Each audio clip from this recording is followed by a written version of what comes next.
Yun and start recording mga kalapid. Welcome sa isa na namang reaction video. Okay, balik tayo kay religion. Kasi I'm losing my religion. Bago lahat, shoutout po sa mga nagbigay sa akin. Itong una, Lakers. Okay, galing US. So, may nagbigay sa atin. Hindi na natin pangangalanan. Okay, maraming salamat po. Okay. Yung isa galing naman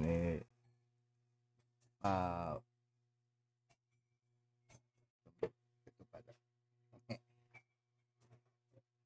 Puerto Galera. Okay. Mindoro. So, andyan yung andyan yung mga tsuhin ko sa nauhan eh. Makikita ba dito? Ayan o, sa nauhan. Ayan. So, dyan yung mga kamag-anak ko. Okay. So, salamat sa mga biyaya at blessing.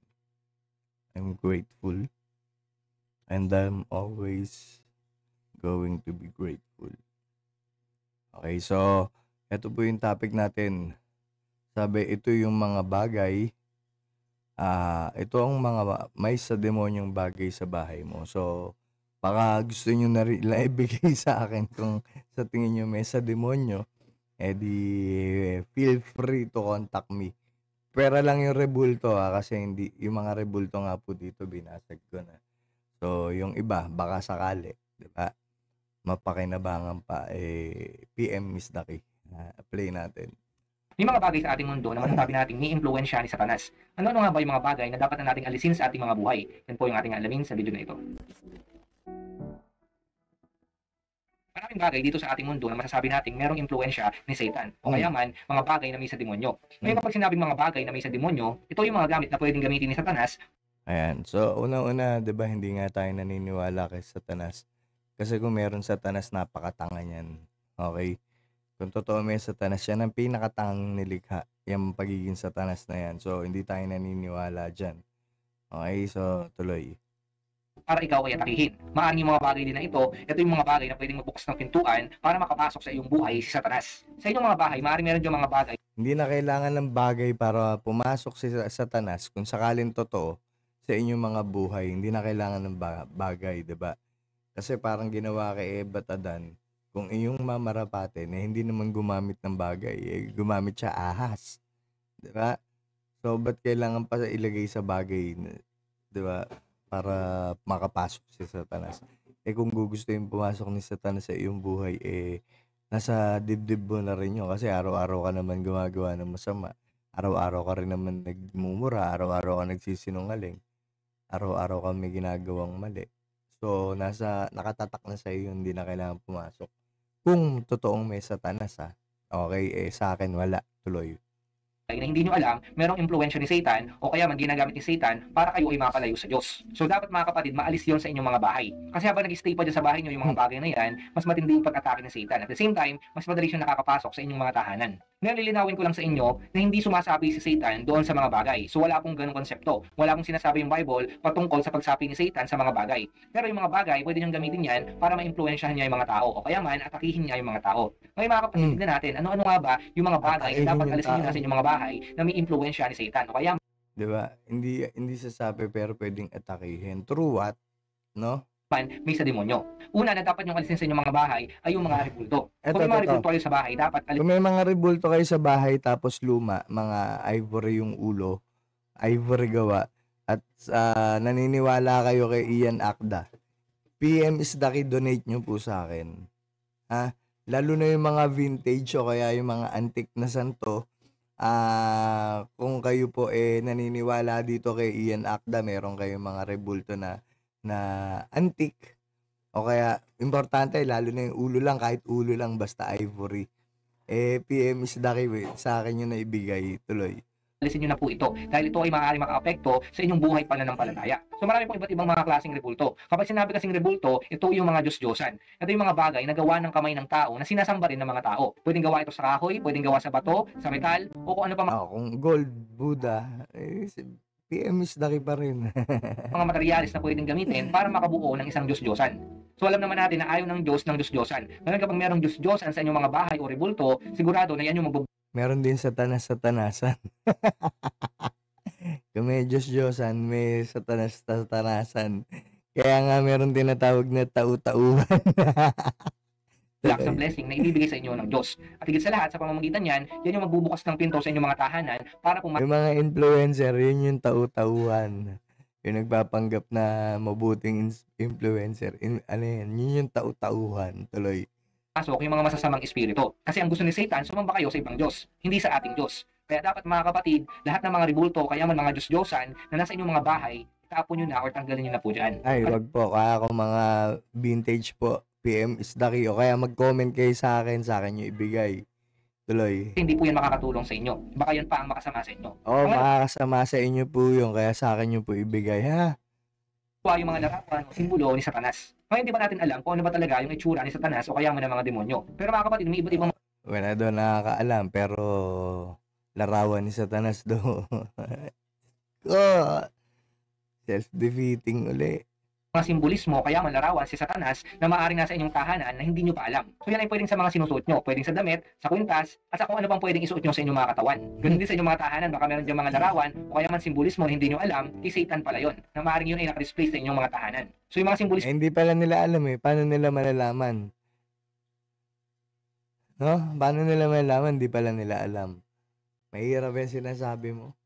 na yan o mga larawan na yan, dapat hindi nakikita sa inyong mga tahanan. At lalong hindi ikaw nga, hindi mo nga alam kung ano yung itsura ng mga simbolo talaga at saka ng mga, kung ano yung itsura ni Satanas tapos sa kanila ipapatanggal mo. Yung mga simbolo na hindi rin nila alam kung ano yung itsura. Inang katangahan yun. yan yung mga nakikita sa inyong mga sinusuot. Kasi kapag meron kang ganun, ibig sabihin, nire-represent mo si Satan. O kaya man pinapakilala mo si Satan. So ito yung mga simbolismo, kaya man mga larawan ni Satanas na dapat alisin muna sa iyong tahanan o sa iyong buhay. Paano mo nalaman? Hindi mo nga alam, 'di ba? Sabi mo, hindi mo nga na alam itsura ni Satanas talaga.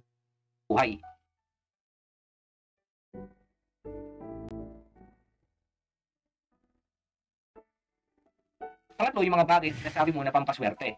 Marami sa ating mga Pilipino ang naniniwala sa swerte at sa malas. Pero mga kapatid, bilang mga mananampalataya ng Panginoong Kristo, dapat hindi na tayo naniniwala sa swerte at malas. Kasi walang sinasabi yung Bible patungkol sa swerte at malas. Basta ang alam lang natin, kapag tayo ay naki Kristo, walang swerte, walang malas. Tayo ay pinagpala. Ngayon sa inyong mga tahanan, baka meron kayong mga nilalagay dyan na sinasabi nyo na pampaswerte. Pero mga kapatid, hindi nyo alam na baka yung akala nyo pampaswerte. Kaya po yung, kung meron kayong Seiko wallet dyan ha, yung mga 1980s na Seiko wallet, ang wallet na pampaswerte, PM is Daki uli o kaya comment kayo dito at bigay nyo sa akin. Lalo na kung hindi pa nagugutay-gutay yung Seiko wallet nyo ha. Tapos yung mga ganyang Buddha na pampaswerte, kung halimbawa gawa sa magagandang bato, gawa sa mga ginto o silver, PM is Daki. Comment down below. Diba? Syempre may mga tao na naniniwala sa mga ang tawag dito, sa mga pampaswerte. Hindi mo maaalis sa kanila yon, 'di ba? May mga tradisyon na hindi mo rin maaalis sa kanila yon. Porket ba may ganun sila, hindi na sila mahal ng Diyos? Porket ba may ganun sila, hindi na sila makakarating sa langit? Iyan akda, mag-isip-isip ka. Huwag maging selective yung Diyos mo. 'Di ba? Kung yung Diyos mo talaga yung Christian God na mapagmahal, hindi selective yan. Okay? Hindi yan naniniwala sa, ang tawag dito, sa mga pipiliin ko lang yung mga paakyatin ko sa langit. Kalokohan po yun. Tuloy. Mas matakot kayo sa mga false prophet. Tuloy. Yan pa yung magdadala sa inyo sa kapahamakan. O kaya man sa mga hindi magagandang mangyayari sa inyong tahanan. So alisin nyo na dapat malay mo, sinwerte nagdala pa ba sa kapahamakan yun? Kalpohan nga, sinwerte nga yung mga pampaswerte na yan sa inyong mga tahanan o kahit yung mga sinusuot nyo na sinasabi nyo mga lucky charm, dapat hindi nyo na po yan dinadala. Baka mamaya mas mapahamak pa kayo dyan. Kasi yan ang gusto ni Satan mas maniwala kayo sa swerte o kaya man sa mga lucky charm, hindi sa ating Diyos. Dapat mga kapatid, mas nagtitiwala tayo sa ating Diyos, hindi sa mga pampaswerte. Kasi kapag nakita ni Satan na mas naniniwala kayo sa swerte, mas madali kayong malilin lang ni Satan. Yung Seiko wallet kaya dati, yung wallet na maswerte, maraming bumili. Tingin ko marami, no? Tapos kumita pa nga yung Seiko Films Diba? Kasi maswerte yung wallet nila. Tuloy. At at mas madali kayong maaatake ni Satan. So dapat mga kapatid, ang paniwalaan natin syempre yung sinasabi ng Biblia. Noon pa man, simula nung tinanggap natin yung ating Panginoong Kristo bilang Lord and Savior ng buhay natin, tayo ay mapalad na. Hindi tayo maswerte at hindi rin tayo malas. Basta meron ka ng Kristo sa iyong buhay, saan ka man magpunta, ikaw ay pinagpala na. Pangapat, yung mga larong demonyo. Maaaring meron kayong nilalaro sa inyong mga tahanan na hindi nyo alam, ito ay may sa demonyo, ito ay may impluensya ni Satanas. So mga Ayan. Sa movies lang po yan, wag po kayo magpapaniwala sa mga ganyan. Hindi po totoo yan. kapatid, dapat hindi nyo nilalaro yan at dapat hindi nyo pinag-stay sa inyong mga tahanan yan. May ibang mga laro kasi na ginagawa yung mga tao na maaaring sila ay kumakausap ng mga patay o kaya man kumukonekta Laruin nyo na lang po yung mga putotoy nyo. sila doon sa mga masasamang espiritu. So kung nilalaro nyo yan, itigil nyo na yan dahil yan yung pwedeng magpahamak sa inyo. Yung mga laro na yan na may sa demonyo, yan yung mag-i-invite sa mga masasamang espiritu para pumasok sa inyong mga tahanan at pumasok sa inyong mga buhay. So ano man po mga laro yan, mga board games man yan, mga computer games, mga bala ng computer games, dapat alisin nyo na po yan sa inyong mga tahanan. Itapon nyo na yan kung alam nyo na yan ay may sa demonyo. Kung alam nyo na yan ay wala sa kalooban ng Diyos. Panglima, mga gamit sa panguhula. Mga kapatid, walang nakakaalam kung ano yung mga mangyayari pagdating ng panahon. Ang tanging nakakaalam lang ng future natin ay walang iba kundi yung ating Panginoong Diyos. Siya lang yung merong kapangyarihan para malaman yung hinaharap. Yung mga tao walang alam yan sa mga mangyayari pagdating ng panahon. Ngayon, meron mga ilang mga propeta na maaaring ginagamit ng Diyos para sabihin kung ano yung mga mangyayari pagdating ng panahon. Pero hindi yun sa pamamagitan ng tao. Hindi yun sa pamamagitan ng kapangyarihan ng tao. Yun po ay sa pamamagitan ng ating Diyos. Wala po tayong makikita sa Bible na sinasabi na sa pamamagitan ng bagay nalalaman yung mga mangyayari sa Sana alamin mo rin yung konteksto ng Biblia na yung hanggang Revelation na yan is nangyari na. 'Di ba? Yung inaantay yung second coming is nangyari na. Ayan, parang paulit-ulit lang tayo dahil sa mga ganito din. Paulit-ulit din kasi na mga bagay or na mga pananakot na ginagawa sa mga tao. Hanggat patuloy sila at paulit-ulit na ganyan, paulit-ulit din tayo. Tuloy. hinaharap. May iba't iba kasing mga ginagamit yung mga tao para malaman nila yung mga hinaharap o ma-predict nila yung mga pwedeng mangyari sa kanila. Halimbawa na lang sa pamamagitan ng horoscope. Doon sinasabi nila, nababasa nila yung mga pwedeng mangyari sa mga susunod. Yung iba gumagamit sila ng libro at binabasa yun para malaman Yung mga horoscope naman, hindi naman siya sinabing nanghuhula. Di ba? Parang nagiging yun yung guide. Halimbawa, Capricorn ako. Yung mga Capricorn, nagagandang lalaki. Yung mga Capricorn, matatalino. O, diba? Parang guide lang yun. Hindi naman sinabing hula yan eh. Hindi naman sinabing ang mangyayari sa mga Capricorn ngayon maaaksidente. Ang mangyayari ngayon sa mga Capricorn mga ganyan. Wala namang ganun sinabi, diba? Binibigyan nyo kasi ng masamang kahulugan. mangyayari sa hinaharap. Yung iba naman, mga cards. Doon sila umaasa para makita nila kung ano yung mga pwedeng mangyari sa susunod na panahon. At yung mga iba't iba pang mga At saka yan, halimbawa ganyan, yung mga tao, kung naniniwala kayo dyan, nasa sa inyo yun. May free will kayo eh. Kaya nga kayo binigyan ng free will eh, para paniwalaan nyo kung anong gusto nyo paniwalaan. Diba? Ngayon, kung halimbawa, kayo nakatuklas na mali talaga yan or hindi ka panipaniwala at niloloko lang kayo ng manghula, di dapat kayo na yung mag-adjust, diba? Baka mamaya nagbabayad kayo ng mahal kasi hindi naman pala totoo yung hula. Alam nyo na ibig sabihin, niloloko lang kayo, diba? So, pero pagdating sa mga free will, lahat naman tayo may free will para gawin yung gusto nyo. Diba? Ngayon, alam niyo yung consequence pag niloko kayo ng mga taong manghuhula, di na yun. Ibig sabihin, wag nyo na ulitin. Diba? Pero para sabihin kayo ng katulad ng ganito na tinatakot kayo na pagka nagpahula kayo dahil ayaw ng Diyos yan, ayaw naman, Diyos ko.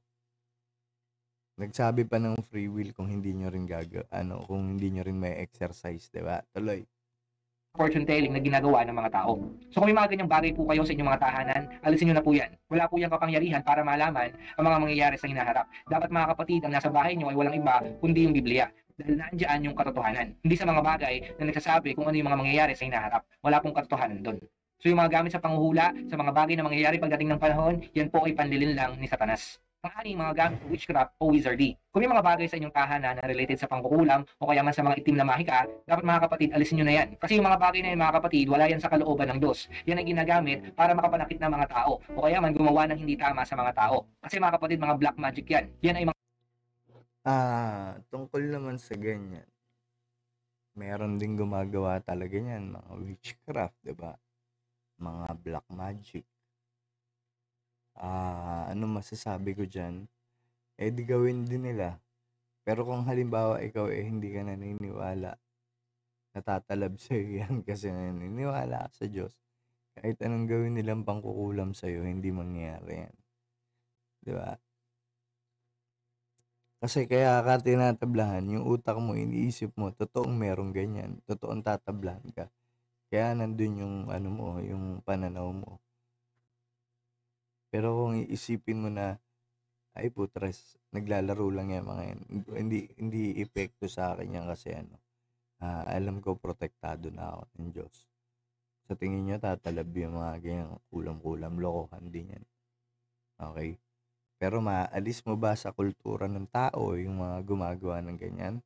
Kahit ilang iyan akda pa yan, 'di ba? Simula nung panahon, hindi mo maalis yan. Pero sana ngayon, dahil unti-unti, nag-evolve na tayo, papunta na tayo sa makabagong panahon, unti-unti na siguro wala na rin masyadong ganyan. Ah, bihira na rin siguro naniniwala sa mga ganyan, sa mga kulam-kulam, sa mga multo, sa mga aswang, 'di ba? Hindi na nakakatakot ngayon nga eh. 'Di ba? May nakita nga ako sa ano eh, sa, ang tawag dito sa Facebook, yung multo tinidyakan. Hinahunting pa niya yung multo tas tinidyakan sa mukha. Tuloy. mga pangkukulam. So dapat mga kapatid, maalis na yan sa inyong mga tahanan kasi yan yung pwedeng magtawag sa mga masasamang espiritu sa inyong mga tahanan. So gustong-gusto ni Satan na may mga ganyang bagay kasi nga yan ay galing sa kanya. Sa pamamagitan yan, pwede ka mapahamak. So dapat mawala na yan sa inyong mga tahanan. Paano kaya niya nalaman na gustong-gusto ni Satan? Tropa niya kaya yun? Kausap niya kaya si Satan, no? Tuloy.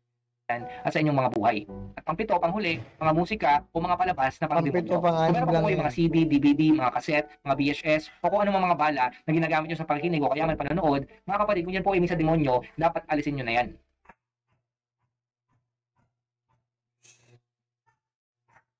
Huwag po kayo maniwala doon. Okay? Kung may mga horror movies kayo sa akin, hindi. Dina-download na lang pala ngayon. Okay, wait lang ah.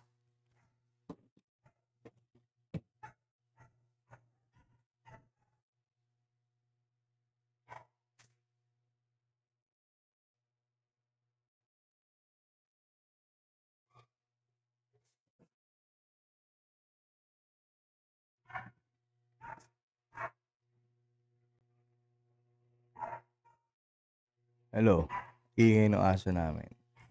Ang liit-liit, napakaingay. Pag sinabi kasi natin ng mga movies na may sa demonyo, yan po yung mga palabas na layo sa kalooban ng Diyos. Halimbawa na lamang, yung mga Ganda kaya manood ng mga ganyan, di ba? Final Destination. Ito maganda yan. Ito original, maganda. Nightmare on Elm Street. Panoorin nyo po itong mga to. Conjuring, ayos lang. Ito, maganda, syempre. horror film. So kaya man, yung mga nakakatakot na palabas. Bukod yan, yung mga malalaswang palabas na hindi naman dapat pinapanood. Ito, pwede nyo rin panoorin to. Any Given Sunday, puta, maganda to Ocean's 11, maganda to. Deep Blue Sea, maganda to. Bakit mo na ito? Femme Fatal. Training Day, maganda to. Oh. Ano pa? And the Ten Commandments daw, huwag niyong panoorin. Ano pa meron? Play. Ng mga bata. Yung mga palabas na punong-puno ng violence, dapat din po hindi yan pinapanood. At kung ano pang mga Ano papanoorin mo na lang? Ano na lang papanoorin mo kung ayaw mo magpapanood ng mga violence action movie? Kung ayaw magpapanood ng mga horror, ano papanoorin mo? Drama? Comedy na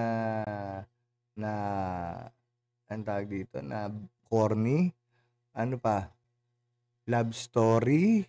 Anong gusto mo? Inspirational? So, nililimitahan mo yung tao sa ganon? So, ano pang silbi ng entertainment kung hindi sila may entertain, maboboring sila sa pinapanood nila kasi ayaw mo ipapanood yung gusto nilang panoorin. Kung mahilig sila sa action, puta, sabihin mo, ang tawag dito, magiging galing pa rin kay Satanas. Grabe 'no, ibang klase 'to. Eto po yung mga taong nakikita natin na nanghuhusga kaagad, 'di ba? At saka magwa-warning ka nang ikaw mismo hindi mo alam kung ano yung nangyayari dun sa Biblia mo, tuloy. Mga palabas na maaaring lumalabas doon si Satan o kaya man mga gawa ni Satanas. Dapat inaalis niyo na po yan sa inyong mga tahanan. Basta related sa kasamaan, sa kasalanan o kaya man kay Satanas na mga palabas, dapat inaalis na po yan. Ano bang wala? Yung mga inspirational movie din naman merong mga related sa masasama.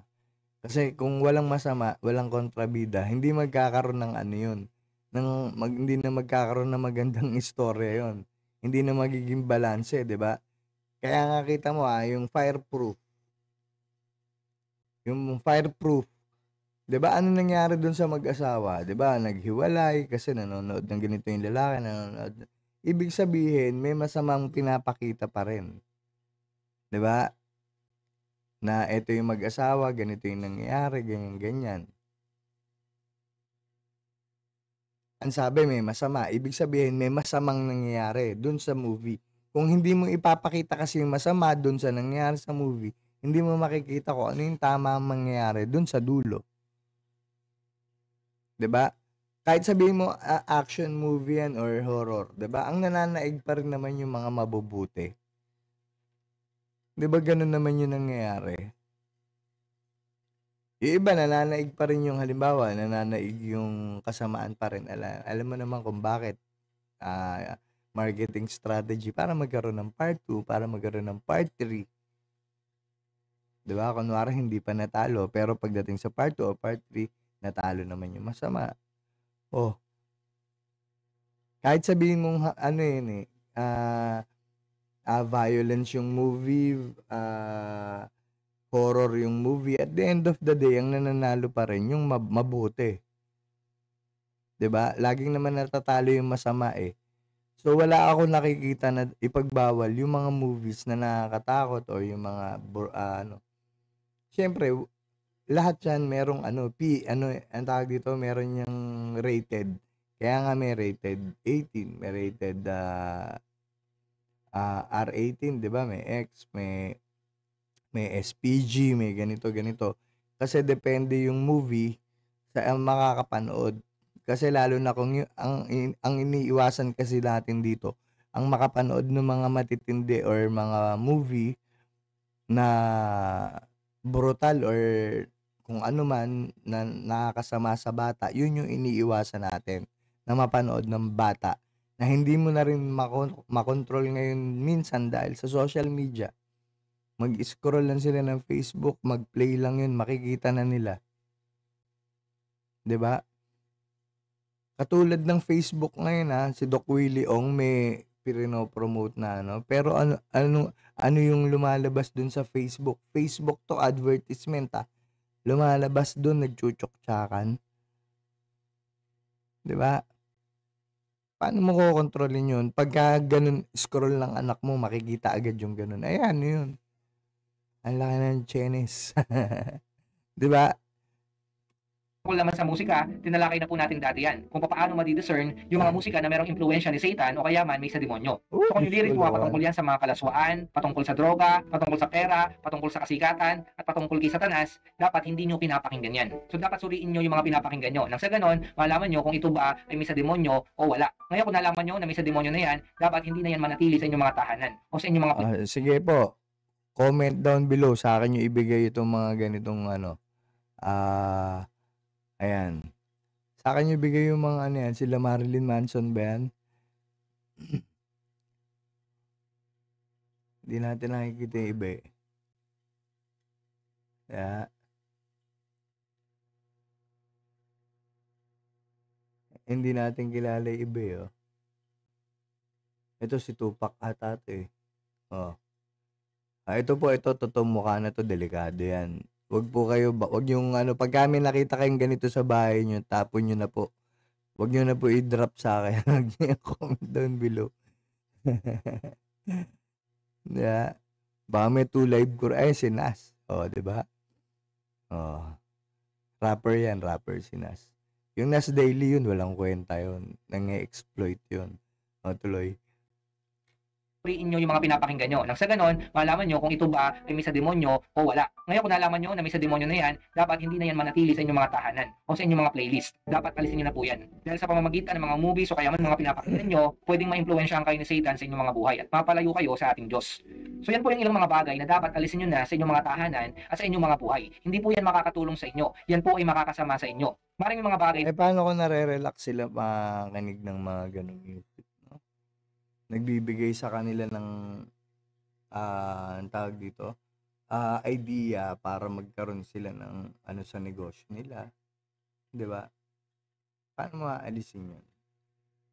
Na mahirap i-let go sa inyong mga buhay. Kasi nga, maaaring ito ay may sentimental value sa inyo, maaaring ito ay matagal nang nasa inyo, o kaya manasanay na kayo na meron ganung bagay. Pero mga kapatid, huwag kayong manghinayang na mawala yan sa inyong mga buhay. Kasi nga, sabi ko sa inyo, pwedeng yan yung humadlang sa mga pagpapala na pwedeng ibigay ng Diyos sa inyong mga buhay. So, dapat maalis na yung mga bagay na yan sa inyong mga tahanan. Kasi kapag stay pa yan sa mga tahanan, Huwag tayo maging mapanghusga sa kapwa, 'di ba? Huwag nating i-demand sa kapwa yung dapat nilang gawin kasi may free will sila. Pero katulad nga ng sinabi mo, yung mga makikinig sa'yo na ayaw sa rebulto na vintage, na may ivory, comment down below, bigay nyo sa akin. Bigay nyo sa akin yung mga, di, makakanta kasi downloadable na lang eh, di ba? Gagamit ka ano na lang eh. Digital lang ngayon eh. Kaya ewan ko meron ba mga sinasabi na neto kung ewan ko kung meron pa. Siguro yung mga nangongolekta, 'di ba? Kaya nga siguro malamang hindi nila itapon yun kasi collector sila ng mga halimbawa fans sila ng gano'n, 'di ba? Papatapon mo sa kanila yan tapos pero yung ugali nila halimbawa hindi mo sasabihin na baguhin. I doubt kung itapon nila yan, 'di ba? Pero kung sakali, no need naman din nilang itapon yun, 'di ba? Kasi kagaya nga ng sinabi ko, paulit-ulit din, lahat naman tayo ay anak ng Diyos, walang natatangi. Kung kayo sa feeling nyo, kayo ay natatangi, kayo na lang yung anak ng Diyos. Ang masasabi ko sa inyo, di meow. Kayo lang yung anak ng Diyos, di ba? Parang alam mo, anong nagiging pareseyo ngayon yung mga Christian na na ewan ko. Magkakaiba kasi mga Kristiyano eh, di ba? Iba-iba yung turo, kaya ganyan. Nagkakaroon sila ng division, nagkakaroon sila ng faction. Na kami lang yung ligtas, kami lang yung ganito. Tuturo namin sa inyo para maligtas din kayo makianib kayo o ito yung pakinggan nyo. Hindi po ganun yun, di ba? Sa amin po, mahal ka ng tatay mo, yun na yun. 'Di ba? Hindi ka tatakutin ng tatay mo na punta ka impyerno. 'Di ba? Dahil unang-una walang ama, ang gusto yung anak niya mapunta sa impyerno at maparusahan. Okay? So, yun lang yung take natin dito. Pero kung talagang halimbawa may seryoso dyan na gusto ibigay yung mga rebulto, lalo na yung ivory yung mukha, comment down below. PM is Daki. And stop recording.